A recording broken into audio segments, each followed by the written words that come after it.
என்னடா இது அப்பளத்தில் பாயசத்தை ஊற்றி சாப்பிட்றாங்களேன்னு நினைக்கிறீங்களா? இந்த காம்பினேஷன் ட்ரை பண்ணி பாருங்கள், செம்மையாக இருக்கும். அஸ்ஸலாமு அலைக்கும். டக்குன்னு ஒரு வீடியோ பார்க்கலாமா? இது பருப்பு பிரதமன் சொல்லுவாங்க. ஓணத்துக்கு இது ஒரு ஸ்பெஷலாக செய்வாங்க. அடப்பிரதமனும் இருக்குது. ஆனால் எனக்கு ஸ்பெஷலாக இந்த பருப்பு பிரதமன் ரொம்ப பிடிக்கும். எப்படி செய்கிறதுன்னு பார்க்கலாம் வாங்க. இதுக்கு தேவையான அளவு நம்ம ஒரு 1/2 கிலோ வெல்லம் அந்த மாதிரி எடுத்திருக்கேன். நீங்கள் ரவுண்டு வெல்லம் வேணாலும் எடுத்துக்கோங்க. அது உருக்கி வச்சுக்கணும். ஏன்னா அதில் ஏதாவது இருக்கும் இல்லையா, டஸ்ட் எல்லாம், அது நம்ம ஃபில்ட்ரு பண்ணி போடுறதுக்காக இந்த மாதிரி உருக்கி எடுத்துக்கோங்க.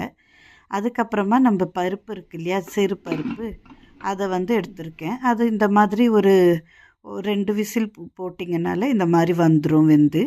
அதில் இந்த நம்ம இது பண்ணி வச்சுருந்த மெல்ட் பண்ணி வச்சுருந்த வெல்லத்தை ஊற்றிடணும்.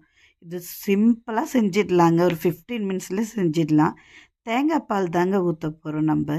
ஏன்னா இதில் நார்மல் பாலை விடவே தேங்காய் பால் ஊற்றுனீங்கன்னா டேஸ்ட் அட்டகாசமாக இருக்கும். 2ஆம் பால் தான் ஃபஸ்ட்டு ஊற்றினேன் நான். அதுக்கப்புறமா இந்த மாதிரி முந்திரி பருப்பு, திராட்சை இதெல்லாம் சேர்த்து நல்லா வறுத்து கொட்டிக்கணும். இந்த சின்னதாக இந்த தேங்காவை இது ஆப்ஷனல் தான், ஆனால் இது போட்டால் தான் நல்லா டேஸ்ட்டாக இருக்கும்.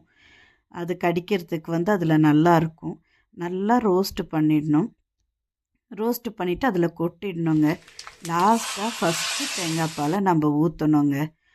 ஊற்றிட்டு சூடாரியோ சூடாவோ எப்படியோ சாப்பிட்டு பாருங்கள், சூப்பராக இருக்கும். இப்போ இங்கே ஓண சீசன் இல்லையா, அதனால் ஓண சத்யாவும் நான் நிறைய போட்டிருக்கேன். அதெல்லாம் பார்த்து ட்ரை பண்ணுங்கள். இன்னும் அடப்பிரதமனும் நான் போடுறேங்க. இந்த பாயசம் நீங்கள் ஒரு தடவை ட்ரை பண்ணி பாருங்கள், செம்ம டேஸ்ட்டாக இருக்கும். தேங்க்யூ.